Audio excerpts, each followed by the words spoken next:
নমস্কার, আপনারা দেখছেন ইনফো পালস বেঙ্গল। আপনাদের সাথে আমি রয়েছি গোপাল। অনিক দত্ত, পরিচালক অনিক দত্তের মৃত্যুর পর টানা 24টা ঘন্টা পার, অথচ এই মৃত্যু ঘিরে কিন্তু একের পর এক মেঘ ঘনীভূত হচ্ছে।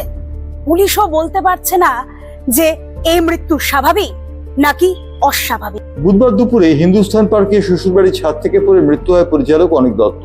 ভূতের ভবিষ্যৎ, আশ্চর্য প্রদীপ প্রভৃতি ছবিগুলি দেখে অনেকেই তাকে সত্যজিৎ রায়ের উত্তরসূরি হিসেবে চিহ্নিত করেছিলেন। অনিক দত্তকে কেন্দ্র করে অনেক বিতর্ক ছিল, কিন্তু তার এই অস্বাভাবিক মৃত্যু বহু প্রশ্নের অবকাশ রেখে গেল।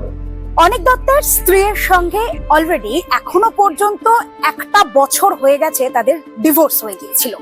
সেই ডিভোর্স প্রাপ্ত স্ত্রীর বাড়িতে তিনি কি করতে গিয়েছিলেন, তার মৃত্যু এটা কিন্তু একটা অন্যতম বড় কারণ হিসেবে দেখা হচ্ছে।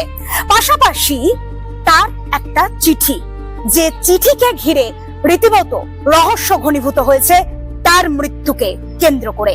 পুলিশ উদ্ধার করেছে অনিক দত্ত দেহের কাছে থাকা একটি চিঠি। চিঠিটি অনিক দত্ত লিখেছেন তার সুইডেন প্রবাসিনী মেয়েকে। চিঠিতে অনিক দত্ত লিখেছেন যে তিনি আত্মঘাতী হচ্ছেন, কিন্তু পুলিশের সন্দেহ চিঠি সজ্ঞানে অনেকের লেখা নয়। কেউ বা কারা এই চিঠি তাকে দিয়ে লিখিয়ে নিয়েছে। প্রশ্ন হচ্ছে, এই কেউ বা কারাটা কে? News bureau, info plus Bengal.